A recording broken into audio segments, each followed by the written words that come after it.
Imam Ghazali menyebutkan bahwa ada dua. Yang pertama syahwat dan amarah atau emosi. Itu tentara yang tidak tampak.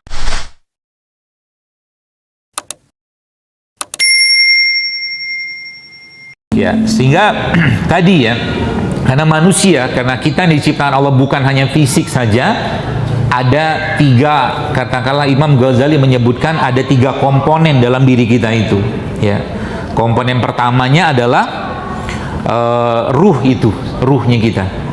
Ya, komponen pertama. Komponen keduanya adalah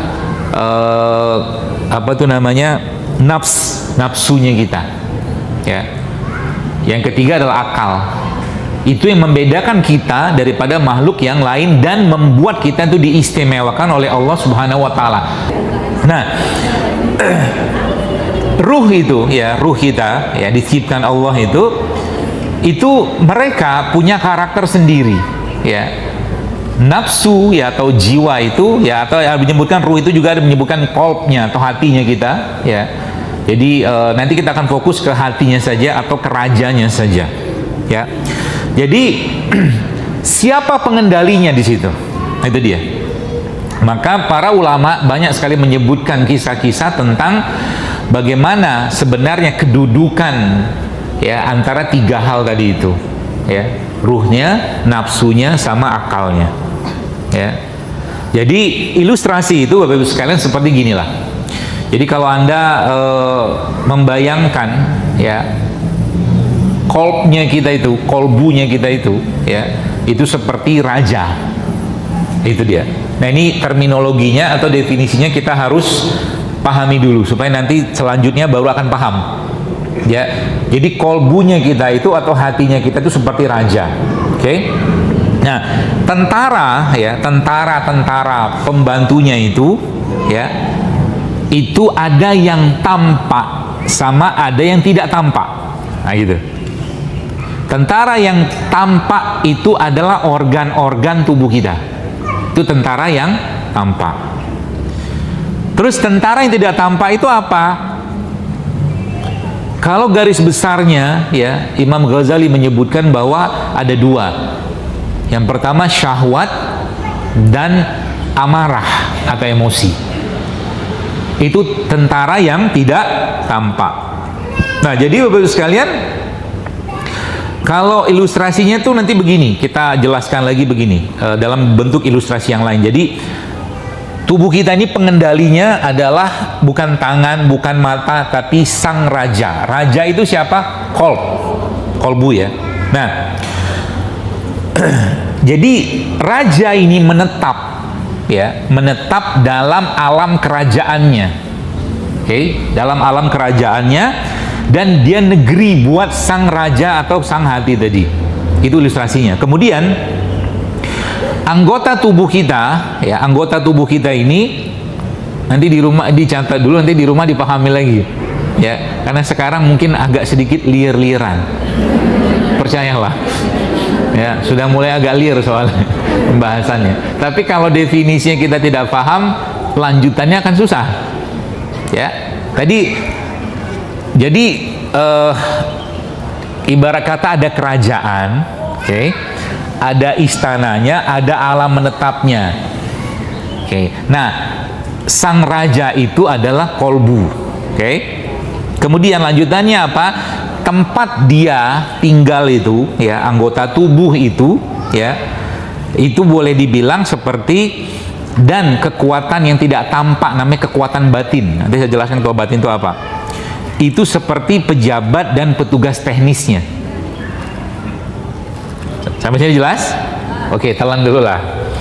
Ya, ini telan dulu. Lalu ada namanya Perdana Menteri. Oke. Perdana Menteri itu siapa? Perdana Menteri itu dia penasehat utama raja. Siapa dia? Akal dan kekuatan berpikir. Ya. Sudah tiga tadi kan? Akal dan kekuatan berpikir. Lalu ada polisi yang jagain. Siapa polisi yang jagain? Polisi yang jagain itu namanya amarah. Jadi amarahnya kita atau marahnya kita itu sebenarnya polisi. Tugas dia ngapain? Tugas dia mengendalikan budak. Budaknya siapa? Syahwat. Sampai sini paham? Oke. Kenapa polisi harus marahin? Harus mengawal, harus melindungi, dan harus menjaga. Sebab kalau si syahwat atau si budak, syahwat itu senangnya ngapain? Yang enak-enak aja. Makan banyak, kan gitu kan syahwat kan? Makan yang nggak enak, makan yang bukan yang sehat, makan yang enak gitu kan, belum tentu sehat ya. Itu kerjaannya syahwat. Maka syahwat harus ada yang mengendalikan. Ya, siapa yang mengendalikannya? Amarah. Jadi marahnya kita itu sebenarnya polisinya kita. Cuman dalam syariat marahnya gitu, Bapak Ibu sekalian, itu dibatasin. Ya, supaya tampaklah kewibawaan sang raja. Gini maksudnya. Apakah Nabi kita sallallahu alaihi wasallam mengajarkan, kita sering dengarkan hadisnya itu la taqdab walakal jannah, kan gitu kan? Hadisnya gitu kan? La taqdab walakal jannah. Jangan marah, kau akan masuk surga. Tapi pertanyaannya, apakah memang kita nggak boleh marah? Boleh. Maka dalam syariat dikasih panduannya. Apa panduannya? Panduannya kalau marah, urusannya ketika agama kita dihina, dizolimi, dicaci gitu, itu harus marah kita. Tapi di luar yang lain nggak boleh marah. Jadi ketika ada si adik atau kakak tadi yang punya saudara, katakanlah yang masih, mohon maaf, misalnya agak berantakan, bukan di situ letaknya untuk marah sama dia. Dia butuh apa? Dia butuh kasih sayang, dia butuh ilmu, dia butuh dipeduliin, dia butuh dikasih tahu, dia butuh dikawal. Bukan dia marah, kamu ini bego banget sih, kayak gitu. Dikasih tahu kok nggak? Dikasih ini berantakan, ini berantakan, katakanlah kayak begitu. Bukan tempatnya marah di situ, gitu loh. Maka Nabi kita menjelaskan. Coba lihat, Nabi kita tuh masya Allah ya. Kalau kita lihat, saya kalau lihat bayangan kayak begini itu membayangkan.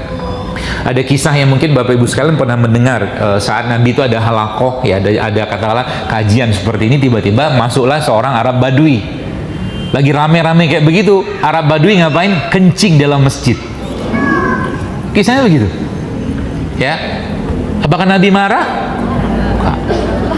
Sahabat yang marah. Itulah kecerdasan emosinya Nabi itu tingginya minta ampun. Kenapa? Ya karena dipandu wahyu. Ya. Sampai Nabi bilang apa? Umar bilang, ya Rasulullah izinkan aku memenggal kepala dia. Jangan Umar, biarkan dia menyelesaikan hajatnya. Coba pipis di masjid sampai selesai. Akhirnya dia pergi keluar. Yahudi apa ya, si Badui itu, Arab Badui itu. Dan Nabi nggak marah. Karena orang itu adalah orang-orang yang lemah akalnya. Gitu. Pelajarannya apa? Saya kadang-kadang geli-geli aja, geli dan senyum-senyum aja ketika ada orang tua menumpahkan seluruh kemarahannya kepada anaknya yang masih lemah akalnya. Itu pelajarannya. Itu orang tua yang bodoh. Ngapain marah sama anak? Anak itu, apalagi yang masih lemah akalnya, pertanyaannya. Dari situ kita belajar lagi kan, anak yang lemah akalnya itu kapan? Anak yang di bawah usia tamyiz. Tamyiz nggak tahu pula kita, taunya balik doang.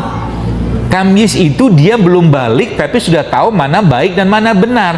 Sebelum tamyiz itu anak itu masih sangat lemah akalnya. Maka bukan saatnya atau bukan waktunya menumpahkan kemarahan kepada anak yang lemah akalnya. Gitu. Ya. Nah, jadi itu ilustrasinya begitu Bapak sekalian. Jadi tadi ada syahwatnya ya, kemudian jadi ada amarahnya, ada polisinya ya. Dan seterusnya tadi ada tentara, perdana menteri dan penasihat. Jadi yang paling utama itu sebenarnya adalah ketika sang raja ini ya dikendalikan oleh perdana menteri dan penasehat yang terjaga dengan ilmu.